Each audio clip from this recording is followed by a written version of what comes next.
ನೀಟಾಗಿ ಮಣ್ಣೆ ಹಾಕ್ಬೇಕಲ್ಲ.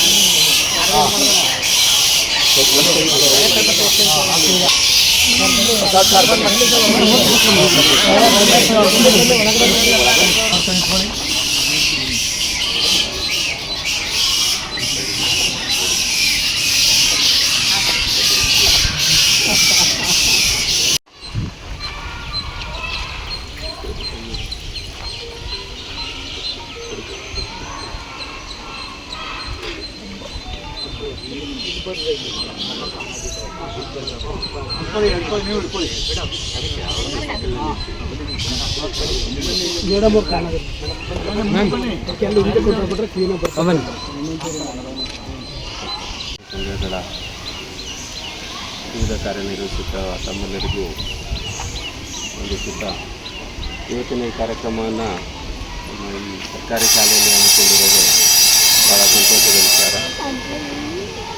ಸೊ ತಮ್ಮೆಲ್ಲರಿಗೂ ಗೊತ್ತಿರೋಂಗೆ ಗ್ಲೋಬಲ್ ವಾರ್ಮಿಂಗ್ ಬಗ್ಗೆ ಹೇಳಿದ್ರು ಸರ್. ಸೊ ಒಂದು ಗಿಡ ನೆಟ್ಟಿ ಅದನ್ನು ಬೃಹತಾಕಾರವಾಗಿ ಬೆಳೆಸಿದ್ರೆ 45ರಿಂದ 50 ಜನ ಮನುಷ್ಯರಿಗೆ ಅದು ಆಕ್ಸಿಜನ್ ಉತ್ಪತ್ತಿಯನ್ನು ಕೊಡ್ತದೆ. ಹಾಗಾಗಿ ನಾವು ಮನುಷ್ಯರ ಸಂಖ್ಯೆ ಹೆಚ್ಚುತ್ತಾ ಇದ್ದೀವಿ, ಮನುಷ್ಯರ ಸಂಖ್ಯೆ ಹೆಚ್ಚುತ್ತಾ ಇದೆ, ಆದರೆ ಮರಗಳನ್ನ ಕಡಿತಾ ಹೋಗ್ತಾ ಇದ್ದೀವಿ, ಮರಗಳ ಸಂಖ್ಯೆ ಕಡಿಮೆ ಆಗ್ತಾ ಇದೆ. ಹಾಗಾಗಿ ಈ ಸಪ್ತಾಹದಲ್ಲಿ ಗಿಡ ನೆಡುವ ಕಾರ್ಯಕ್ರಮ ಇಟ್ಕೊಂಡು ಭಾಳ ಸಂತೋಷವಾದ ವಿಚಾರ. ಹಿರಿಯ ಸಹಕಾರಿಗಳು ಎಲ್ಲರೂ ಇದ್ದೀರಿ, ಜೊತೆಗೆ ಈ ಶಾಲೆಯ ಸಿಬ್ಬಂದಿ ವರ್ಗದವರು ಎಲ್ಲರೂ ಇದ್ದೀರಿ. ಪ್ರಾಯಶಃ ನಾನಾಗಲೇ ಹೇಳಿದೆ, ನಮಗೊಂದು ಗಿಡ ನೆಡುವ ಮೂಲಕ, ಯಾಕಂದರೆ ಜುಲೈ ಈಗಾಗಲೇ ಮಳೆ ಪ್ರಾರಂಭ ಆಗುವಂಥ ಸಂದರ್ಭ. ಈ ಸಂದರ್ಭದಲ್ಲಿ ನಮಗೊಂದು ಅವಕಾಶ ಸಿಕ್ಕಾಗ ಇದನ್ನು ಒಂದು ಅಭಿಯಾನ ರೀತಿಯಲ್ಲಿ ಮಾಡುವ ಅಂತೇಳಿ ಯೋಚನೆ ಮಾಡಿದ್ದು. ಬಾಕಿ ಟೈಮಲ್ಲಿ ನಾವು ತರಬೇತಿಗಳನ್ನು ಬೇರೆ ಬೇರೆ ಕಾರ್ಯಕ್ರಮ ಮಾಡೋದು ಇದ್ದೇ ಇರುತ್ತೆ. ಇದು ಪರಿಸರ ಜೊತೆ ಹೆಚ್ಚು ಕನೆಕ್ಟ್ ಆಗುವಂಥ, ಪ್ರಾಯಶಃ ನಮಗೆಲ್ಲ ಗೊತ್ತಿರ್ಬೋದು ಗ್ಲೋಬಲ್ ವಾರ್ಮಿಂಗ್ ಯಾವ ರೀತಿ ಇದೆ ಅನ್ನೋದು ಈಗ ಕಳೆದ 2-3 ದಿವಸದಿಂದ ನಾವೆಲ್ಲ ನೋಡ್ತಾ ಇರ್ಬೋದು.